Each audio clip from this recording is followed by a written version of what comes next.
whispering tenants. Haunted place, an abandoned motel in Arizona event. Mysterious knocks at midnight core element. The weight of unresolved pasts.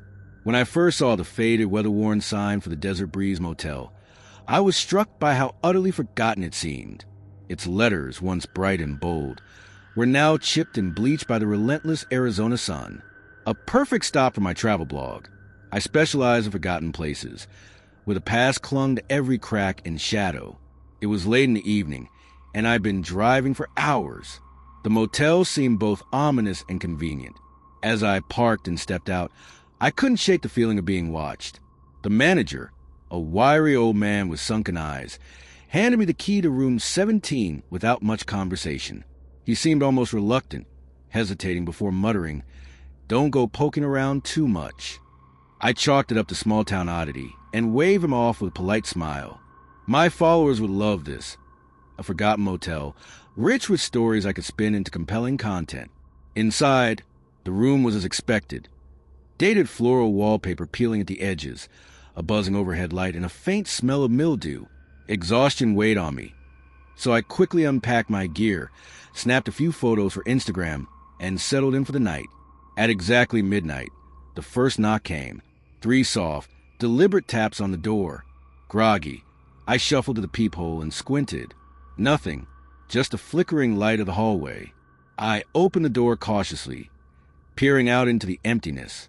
The desert wind whispered to the cracked windows in the lobby, but otherwise, all was silent. Convinced it was my imagination, I locked the door and crawled back into bed. The next morning, I found handprints on the inside of the room's window. Faint but unmistakable, they smeared across the dusty glass. My breath caught. I'd locked the windows before sleeping. I was sure of it. Shaking off my unease, I snapped a photo and sent to my friend Camille. Her reply came minutes later. "Zoom in on the reflection. Tell me you see it too." Hands trembling, I enlarged the image. In the faint reflection of the glass was a child's face, pale and round, with wide, empty eyes, clutching a teddy bear. My stomach churned. It had to be a trick of the light, a smear or shadow. But the more I stared, the more certain I became that the child was there, watching me. By the time night fell again, the unease had grown into a gnawing dread. Still, I told myself I was overthinking it. I buried myself in editing photos, trying to focus. But as the clock ticked closer to midnight, I couldn't ignore the creeping fear. When the knocks returned, softer this time, almost hesitant, I froze. The air in the room grew heavy, suffocating. I didn't dare approach the door. Instead, I sat rigid, clutching my phone like a lifeline. The knocks came again, but this time, something else accompanied them. A faint tug at the edge of my blanket. My heart thundered as I turned my head, and for a split second, I thought I saw the teddy bear, its button eyes glinting in the dim light, before it disappeared. Then came the whisper, close to my ear, "Don't let him in." The child's voice was barely audible, but it carried a desperate urgency. The whisper turned into a growl, low and guttural, reverberating through the room. I bolted from the bed and ran to the manager's office. My pulse pounded as I burst in, startling him from his seat. "Room 17. What the hell is going on in there?" I demanded, breathless. His face turned ashen. He stared at me, then muttered, "That room's been locked for years. No one's supposed to be in there. But you gave me the key," I said, my voice rising. He shook his head. "I wouldn't have. Not since." His voice trailed off, and he avoided my eyes. "Not since the family." My blood ran cold. "What family?" With a heavy sigh, he leaned forward, his voice dropping to a whisper. "Years ago, a couple and their little boy stayed in that room. Nobody knows exactly what happened, but they died there. Some say the father lost his mind. Others think it was something else. The police never figured it out. After that, strange things started happening. Guests hearing voices, seeing shadows. We locked it up. You shouldn't have been in there." I staggered back to my car, too shaken to stay another night. But as I turned the key in the ignition, something on the passenger seat caught my eye. The teddy bear. Its fur was singed, its button eyes cracked. Ash crumbled from its seams, filling the car with a burnt smell.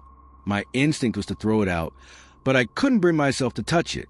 Instead, I drove off, leaving the Desert Breeze Motel in my rearview mirror. But the child's whisper stayed with me, haunting my dreams. When I got home, I couldn't let it go. I began researching the motel, digging through old newspapers and archives. The deeper I went, the darker the story became. The family in room 17 had been found together in a room. The father with his wrist slit, the mother clutching a bloody knife, and the boy suffocated. His teddy bear lay beside him, soaked in ash. Some articles hinted at a malevolent presence. A shadowy figure witnesses claimed to see lurking near the motel. Others spoke of guests vanishing without a trace. The boy's whispers made sense now. He hadn't been trying to scare me. He'd been warning me. But of what? A week later, the teddy bear reappeared. I'd locked it in my garage, but one morning it was sitting on my kitchen counter. Its charred fur smelling of smoke. My chest tightened as I noticed something new. A slip of paper tucked into its paw. With trembling hands, I unfolded it. He's coming. Now, every night, I hear the knocks. 3 soft, deliberate taps. And each time, the boy's voice grows fainter, more desperate. The bear sits on my dresser, its eyes fixed on the door. I haven't let him in. Not yet, but I'm starting to wonder how much longer I can resist. I never should have taken that dare. It started as an innocent challenge from my classmates, a lighthearted way to unwind after grueling hours in med school. We were interning in a small town with little to do. So when the talk turned to local urban legends, I found myself drawn in. The abandoned psychiatric hospital at the edge of town, the one everyone whispered about, but no one dared to enter, seemed like the perfect target for a bit of bravado. And I, Sarah, the ever-curious med student, couldn't resist the bait. The hospital loomed as a shadowy, decaying monument against the night sky. Vines crawled over its crumbling facade, and broken windows glinted like jagged teeth. As I pushed open a rusted front door, the air grew heavier, tinged with the smell of mildew and something sour. My flashlight carved narrow beams through the oppressive darkness, revealing abandoned gurneys, peeling paint and graffiti scrawled in desperate, angry strokes. Room 303 was infamous, the site of countless ghost stories and rumors of patients who vanished without a trace. The hallway leading to it felt unnaturally long, the shadows deeper than they should have been. When I reached the door, my heart thudded in my chest, but I forced myself to step inside. The room was empty, save for a decrepit bed and a single chair tipped onto its side. A chill washed over me, and I swear I heard a faint whisper, though I told myself it was just the wind. Nothing happened. No ghosts, no apparitions, no blood-curdling screams. Just a cold, empty room. I left feeling a mix of relief and disappointment, ready to laugh off the experience with my friends. But the nightmare truly began later that night. Back at my dorm, I found an old, dusty pager sitting on my desk. It wasn't mine. I hadn't seen anyone use a pager in years, and yet there it was, humming softly. The screen blinked to life with a single message. "You're next. Room 303 awaits." My stomach twisted. I laughed nervously, assuming it was a prank. Someone must have snuck it into my room while I was out, but none of my friends owned up to it. The pager buzzed again the next morning with another message. "Come back. See the truth." I should have ignored it. I should have tossed it in the trash. But curiosity, or perhaps something darker, drove me back to the hospital that evening. This time, I didn't go alone. My friend Alex, a skeptic with a penchant for ghost hunting, insisted on joining me. The hospital seemed even more foreboding the second time around. The air was colder, and an unnatural silence blanketed the halls. We followed faint, crimson footprints leading deeper into the building. They stopped at a door I hadn't noticed before. Behind it was an old operating room, the kind you'd see in black and white photographs. Rusted surgical instruments littered the floor, and a faint hum emanated from a monitor in the corner. The screen flickered to life as we approached. My breath caught in my throat as a grainy video began to play. It showed me entering the hospital the previous night, but the footage was from someone else's perspective, a surgeon's perspective. The gloved hands holding the camera trembled slightly as they followed me into room 303. I turned to Alex, but his face had gone pale. "This is some sick joke," he muttered, though his voice lacked conviction. Before I could respond, the room erupted into chaos. Surgical tools clattered to the floor, their metallic clang echoing off the walls. Invisible hands seemed to push and pull at us. Alex screamed as 3 long scratches appeared on his arm, blood welling instantly. We fled, stumbling through the darkened corridors, the whispers now a cacophony of angry voices.